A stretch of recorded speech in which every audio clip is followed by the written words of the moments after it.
Hour 4 is a favorite hour for me because here we start going from one medium to another.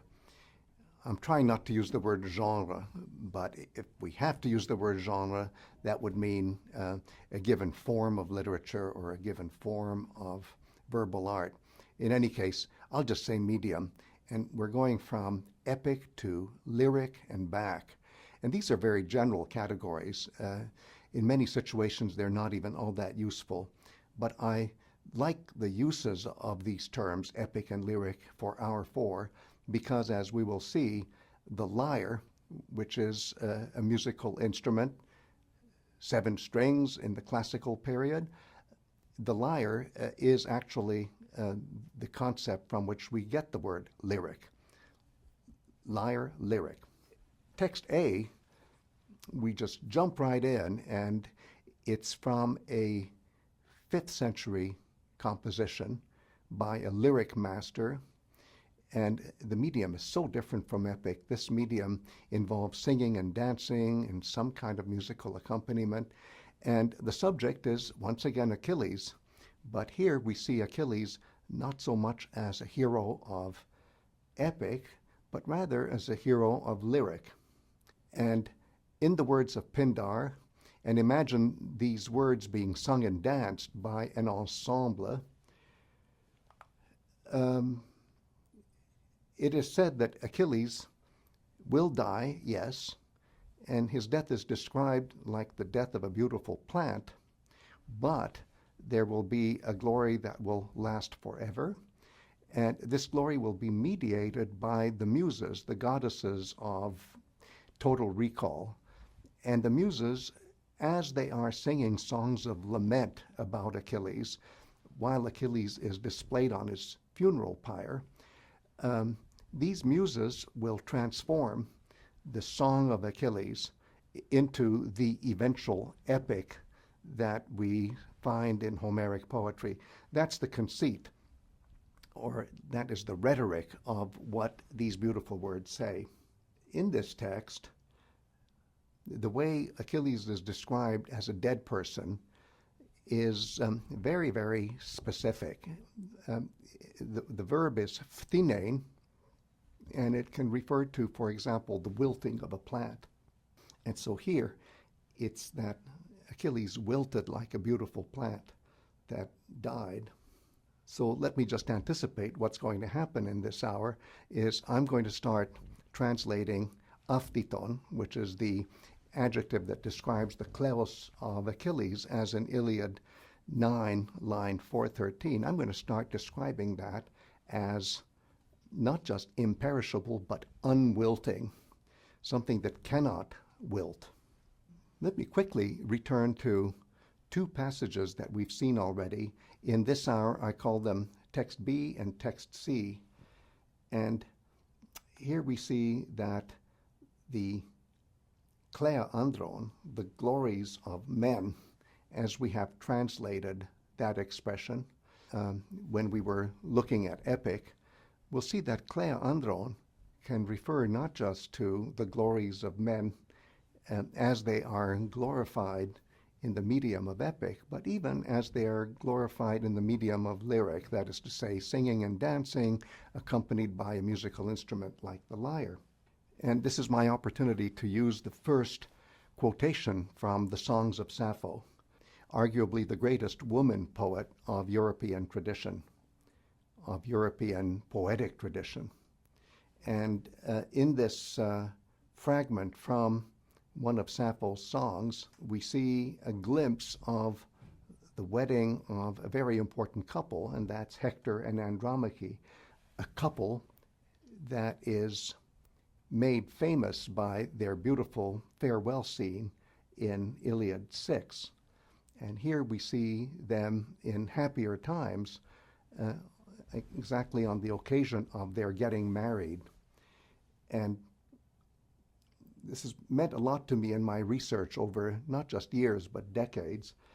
The way this couple's song is referred to is Kleos Aphthiton, which I will no longer translate simply as imperishable glory, but actually unwilting glory.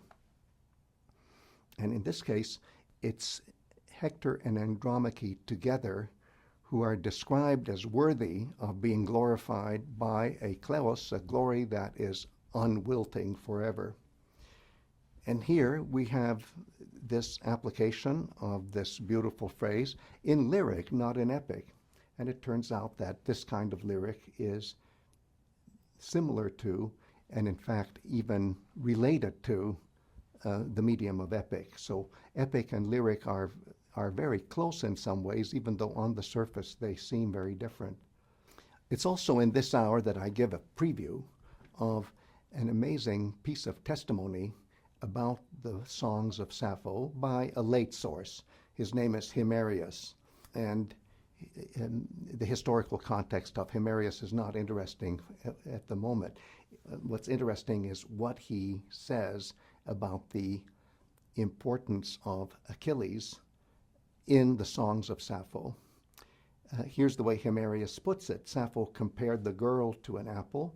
She compared the bridegroom to Achilles and likened the young man's deeds to that hero's, in other words, to the deeds of Achilles.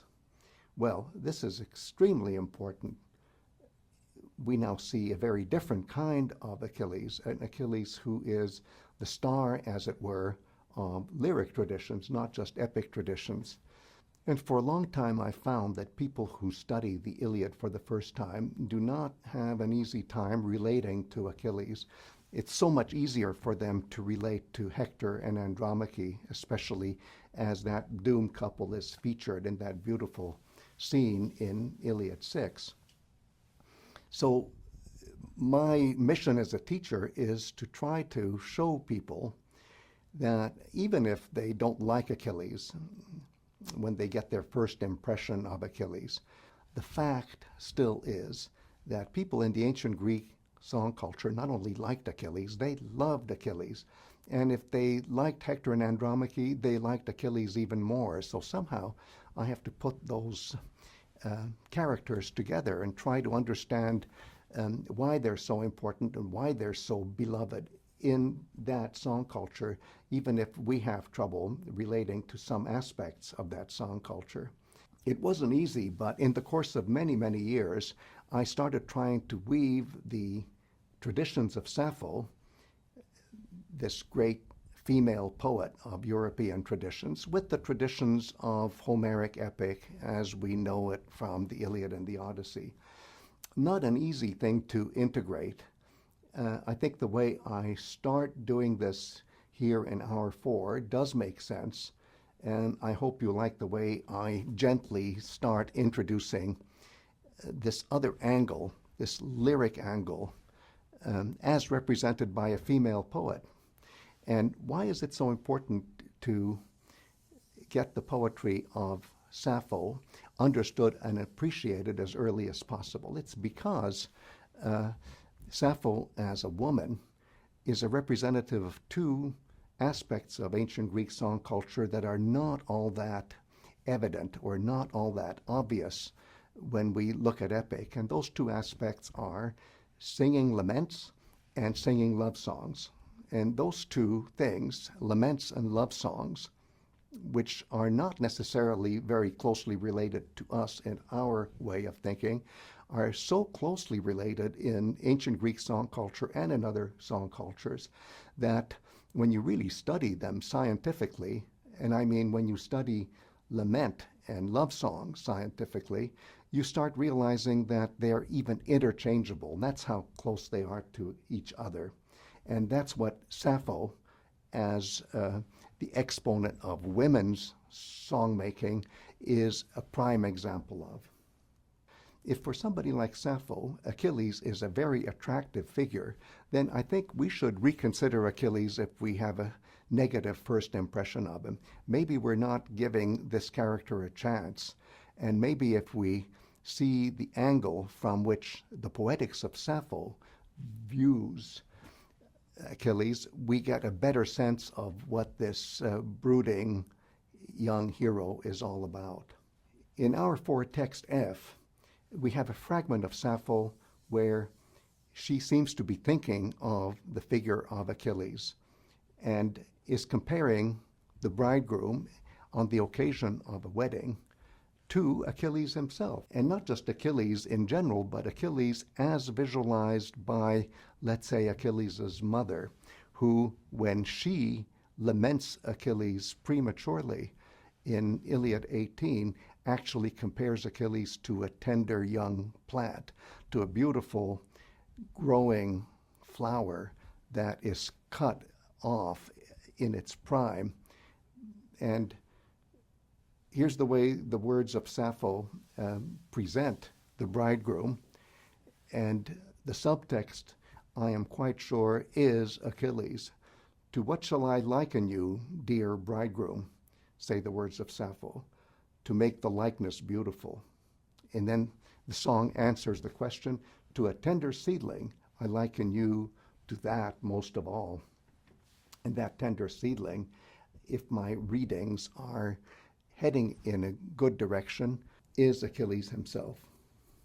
In text G of our 4, I actually quote the words of Thetis as she sings her lament for Achilles, even before Achilles dies. It's just that she knows already that he will die, and the fact that Achilles is grieving over the death of his best friend and his other self is a signal that he himself will die the way Patroclus does. And Thetis takes this occasion, even though Achilles isn't dead yet, to lament him as if he were dead. And what her words evoke is the beautiful image of a tender young seedling that is cut down in its prime before it reaches its full potential. She describes the sorrow that she has in just thinking of a dead Achilles, this premonition that is being sung, as a penthos, as a sorrow. And we know that it's not just sorrow, not just grief, but the song of expressing grief, which is lament. And as we've seen already in many ways, and I've tried to build this into our annotation exercises, when the epic quotes somebody saying something, if what is being said is really a song, then what we have to understand is that the quoted words are not just words, they are a quoted song. And when you start analyzing these quoted songs, you start realizing they have the same shape, the same morphology as a song that you would actually be able to examine separately, scientifically.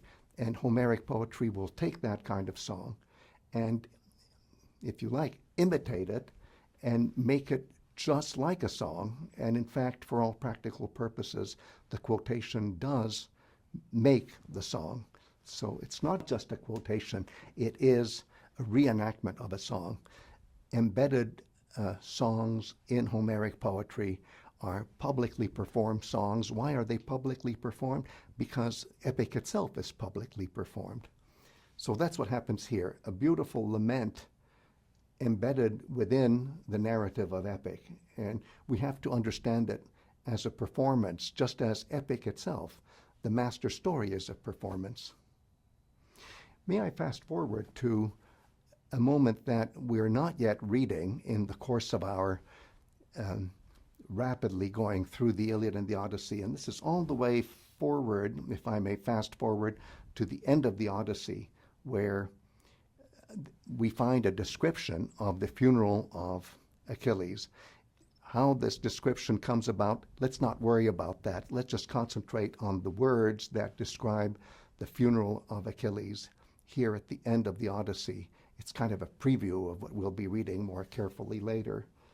And we find out that not only do the next of kin of Achilles, the female next of kin, that is to say his mother, Thetis, and the Nereids, who are the sisters of Thetis, not only do the mother and the aunts sing songs of lament as the next of kin over the dead body of Achilles, there's more. The Muses themselves also come and sing. And in the original Greek, there is a distinction between the kind of song that the Muses sing, which is more professionalized, and the kind of songs that next of kin would sing, which is less professionalized. And you might say, if we remember the analogy of the Korean film Chun-Yang, the professional way of representing lament is more stylized, involves less physiological crying, whereas on the flip side, the way next of kin, the way family will sing lament, has a physical dimension to it that is only attenuated in the more professional version. That is to say, there's more physical crying when it comes to how the next of kin sing their lament versus the way professional singers like the Muses would make their performance. And even in plot summaries, and I won't take much time with this, but text I, we can see how this singing of laments actually leads to something miraculous from the standpoint of myth-making, and the miracle is that Achilles will actually be brought back to life. As the plot summary here in text I says, the mother of Achilles, Thetis, snatches him off the funeral pyre and carries her son over to the White Island, which is Achilles' personalized paradise, so to speak, if I may borrow from the vocabulary of another culture. And I'd like to end this hour with a meditation on a lament performed by one of the most beautiful and accomplished women in the Iliad, but one who is oftentimes not foregrounded and simply backgrounded, and that is Briseis, the war prize of Achilles, the woman who is treated more like property at the beginning of the Iliad. You don't really get a sense of who she is until the character develops, and that development is only visible as we go further and further and further into the plot of the Iliad. And by the time we get to this beautiful passage in Iliad 19, where Briseis, the war bride, so to speak, of Achilles, is mourning Patroclus, you see one of the most effective reenactments of what a lament in ancient Greek song culture really is like. This lament really needs to be studied carefully and delicately because there's so much to it. But I will save the details till we talk about the same passage in a later hour. All I need to say now, for the moment, is that you can very clearly see that the expression of sorrow, grief, as sung, not just quoted, but sung by Briseis, this expression of sorrow and grief is not only a full-fledged lament, but it's something that actually activates the emotions of everybody who attends this performance by Briseis. And the captive women who accompany Briseis here, and they're captive women, they are so affected emotionally that just as Briseis, as a soloist, sings her song of lament in a very special way, which is foregrounded, so also the rest of the women, as a song and dance backup, as a chorus, by which I mean a song and dance ensemble. These other women, they have their emotions all brought into the beautiful performance of Briseis herself. So you can start seeing that when you're dealing with lyric, it's not just personal, it can be communal at the same time. And even though something is deeply private and can be applied, we think, only to one person, there are ways of applying those same deeply personalized feelings to everybody who's part of the event. That's the beauty of lament, and that's the beauty of lyric, which then deepens our perception of epic.